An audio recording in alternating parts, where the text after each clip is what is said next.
O primeiro caso do que temos constancia remóntase á última década do século XIX. Unha mañá de novembro, indo a mover o gando, Casimiro, da familia dos Canosa, avistou un extraño obxecto no ceo cunhas luces que trazaban círculos na brétema, como un faro no mar. Según as súas palabras, o extraño obxecto era máis grande que unha ermita e non facía ruído algún. Todo estaba en silencio. Polo que sabemos, Casimiro gardouse ben de contar o que vira, se cadra por non estar de todo certo da súa propia visión. Afortunadamente, anos despois, atopouse nun baúl da casa matriz dos Canosa un breve diario de apenas 10 páxinas, asinado por Casimiro, que baixo o título Mi vida daba conta deste episodio.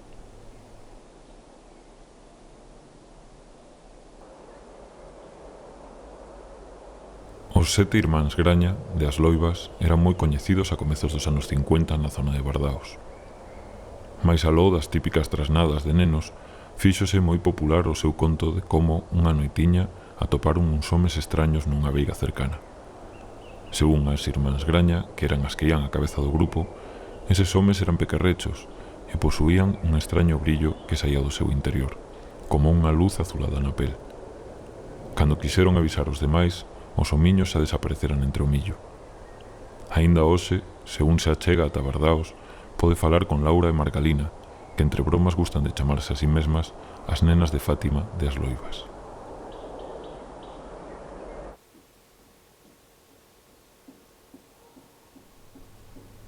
Antón da Casanova desapareceu misteriosamente camiño da igrexa o día da boda da súa filla, unha mañá do verán de 1976. O máis curioso é que reapareceu ao cabo dunhas poucas horas no medio do banquete, despeiteado e un pouco aturdido. Antón afirmaba que pasara moito tempo, días ou semanas, non o podía precisar ben, no interior dunha nave extraterrestre, e que alí o trataran ben. Como é de supoñer, todo o mundo tomou unha broma e acusárono de perderse en algunha taberna. Contan que mentres todos bailaban, Antón permanecía cabizbaixo e cun melancólico sorriso sentado na mesa presidencial. Se alguén lle pregunta a Miguel Vilela, o panadeiro de Bardaos, polas súas famosas roscas, contestará cun lacónico xa non as fago. Conta María Gudín, Maruja, a súa muller, que un bo día Miguel chegou a casa alterado e cunha determinación. Ía montar unha panadería. Que ningún dos dous soubese nada de pan non parecía intimidalo.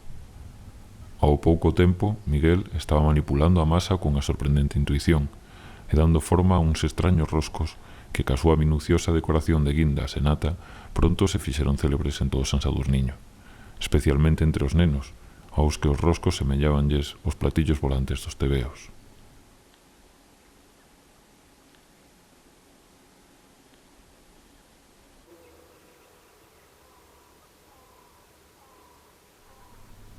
Estudos recentes trazan interesantes conexións entre o pasado arqueolóxico de Bardaos e as aparicións ovni en Galiza.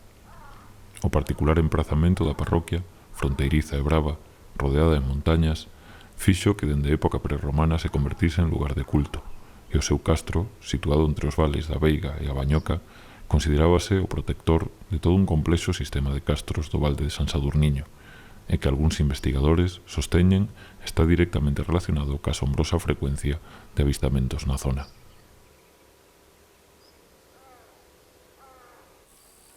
A importante doazón de terras do Vilar de Randulfe en Bardaos por parte dos fillos de Maior Diéguez o 3 de marzo de 1246 é, segundo Enrique Cal, historiador do Pedroso, un signo máis da fructífera relación desta comarca ca vida extraterrestre. En ditos terreos edificaríase a igrexa de Santa María de Bardaos, e hai quen afirma, Enrique Cal entre eles, que foi nese preciso lugar onde acaeceu o primeiro encontro extraterrestre da comarca, agora xa perdido na memoria.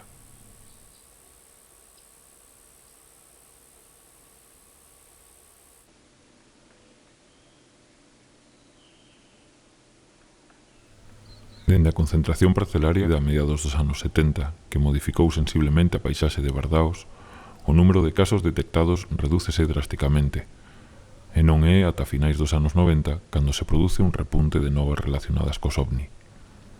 Compre sinalar que dende 1996, ano no que se funda a Cofradía de San Pipote para retomar a festa parroquial de Bardaos, Moitos destes presuntos avistamentos coinciden sospeitosamente cas datas da celebración de dita festa.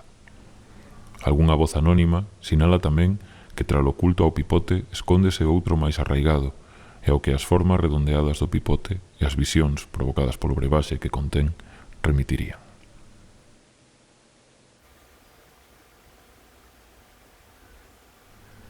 Do mesmo xeito, poderíamos ler nesa mesma clave a trama de rectilíneas estradas que atravesan de punta a punta a parroquia, conformando, se cadra, unha extensa e subtil rede de pistas de aterraxe para novos achegamentos dende o espacio exterior.